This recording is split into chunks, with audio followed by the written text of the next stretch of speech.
Hello and good evening. I'm Don Orleth and welcome back for another round of World Talks here on TVP World.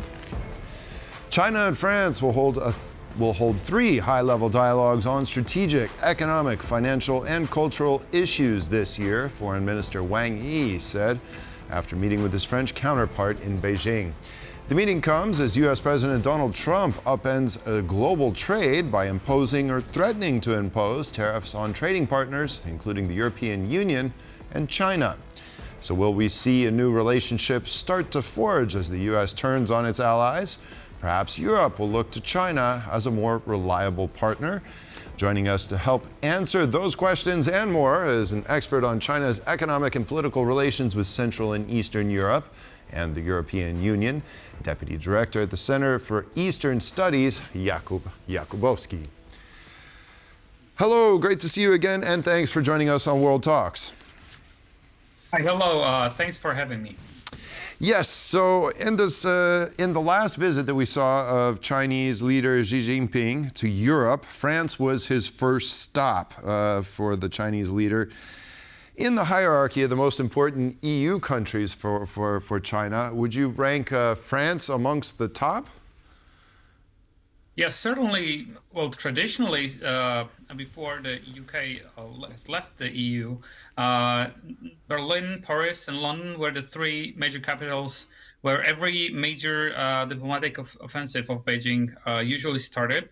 Of course, after Brexit, it's mostly Paris and Berlin, but I think the Chinese policy towards the EU is much more sophisticated now, and we are just about to see, I think, a major charm offensive towards Europe, which I think starts with France, which is still seen as the primary partner in what's considered by the Chinese as the major goal, that is driving a wedge between the US and Europe. And what Beijing bets on is the so-called strategic autonomy pursuit on behalf of France, and trying to play on this temptation in France and the EU to play against the US, given how tense the current relationship is between the US and the EU.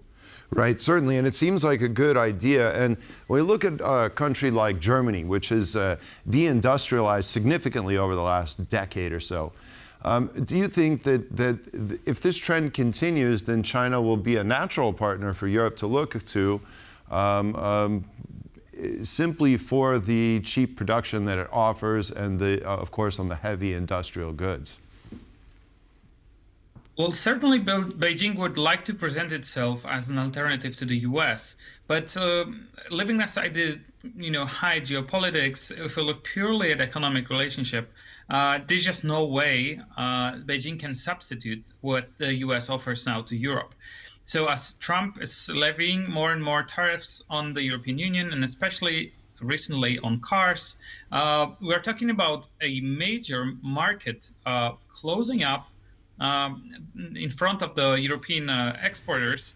A U.S. market used to be the so-called consumer of last resort. That is, the U.S. used to consume much more than it exported when it comes to imports and exports. So this kind of a surplus that the EU has witnessed vis-a-vis the US cannot ever be replicated with China.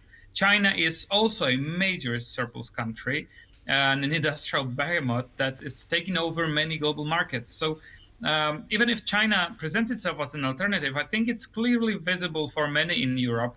There's just no way to replace the US market with China, as the European products are just no more welcome there. And the market share of major car producers from Europe is dwindling now. And I think it's being felt in Berlin and in other places in Europe that essentially when it comes to China, we're talking about emerging industrial competition rather than the set of complementarities that we've seen in the previous decades. Well, equal access to markets is a major issue for big economies doing business with China, and especially when you mention European autos, for instance, that access to the Chinese market is of crucial importance but it's also one that has escaped Europe for a long time. And well, it may never, in fact, get the market share that it needs. Plus, you have huge competition from China in the realm of EVs and whatnot. And we've seen European tariffs slapped on Chinese EVs since they're so cheap, and Europe wants to compete. So, is there some progress that the two sides can make on this front? That Europe can open up the Chinese market for autos, while maybe potentially opening up a little bit to Chinese EVs? But once again, I think there are people on both sides, the EU and China, that actually expect some form of detente or reset in relationship that has been extremely tense in the last 3 to 4 years, starting with COVID, when a lot of diplomatic tension arose, especially given the Beijing's so-called wolf warrior diplomacy, very harsh and visceral type diplomacy towards the EU. But then after the Russian invasion in Ukraine and China's ambiguous or even a supportive stance towards Russia and the emerging industrial competition, I think there's a lot of bad blood between the EU and China now.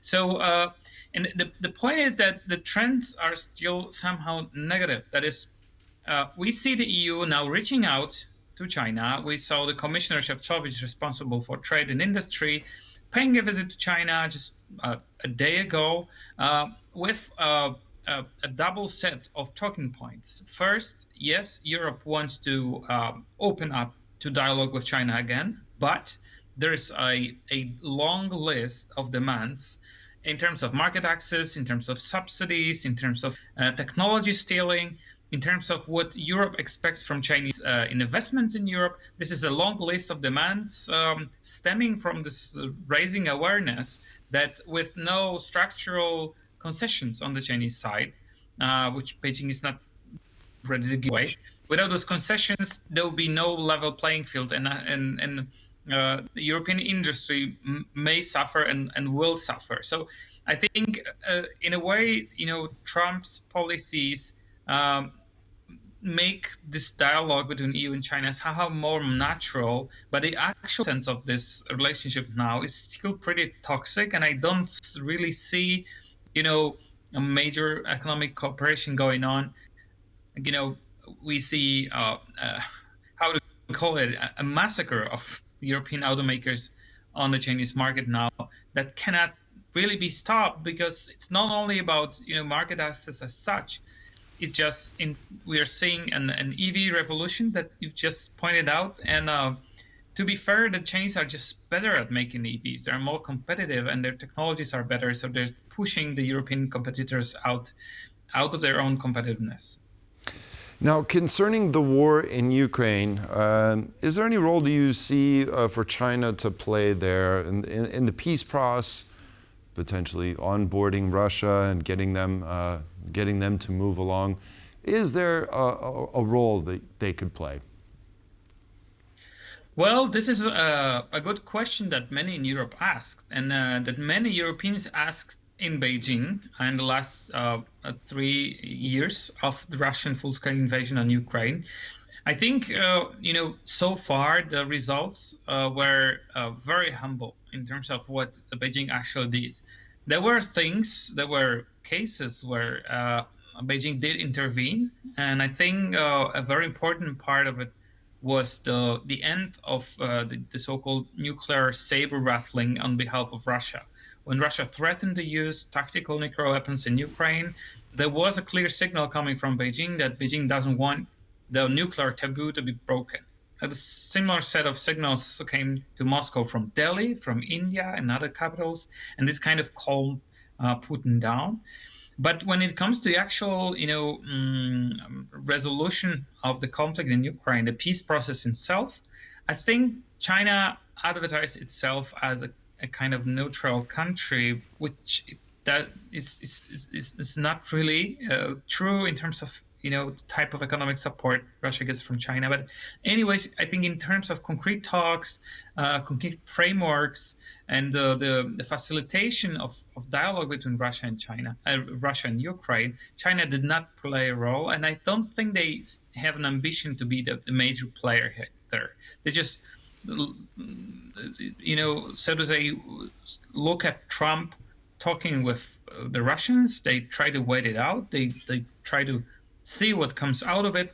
At some level, at some stage, they might step in, throwing their weight, but they don't want to be. They don't aspire to be the dominant player within at least this stage of the conflict.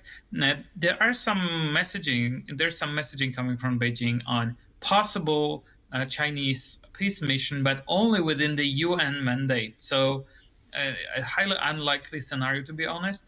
The speculation that the Chinese might actually deploy troops to Ukraine are overstated, and informal talks with the Chinese diplomats and experts clearly point that they're being very reluctant to act on their own, and the only option they see is potentially, a blue helmet UN mission if it ever comes to being. Yes. Now, finally, the U.S. is now sort of seen here in Europe as an unreliable partner, essentially abandoning Europe in its time of need.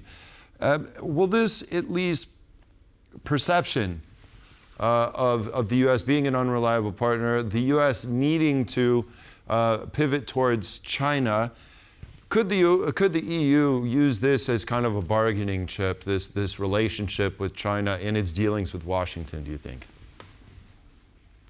Well, I think the sequencing of Trump's policy is not particularly favorable to the EU now, because in fact, what Trump did is he turned against his allies first, I think, to get concessions, sometimes to get things that are unthinkable, like the whole Greenland case, but also in terms of trade. Of course, we've seen tariffs slapped on China, imports from China. These are considerable, 20%. I mean, the first 6 weeks of his second term, Trump imposed more tariffs than for the whole previous period of 4 years. So he is pretty aggressive towards China, but he's also very aggressive towards the EU. So, and what people expect now, and especially next week, April the 2nd, when the US is about to announce new round of tariffs on a global scale, there is a chance that this will further squeeze European industry.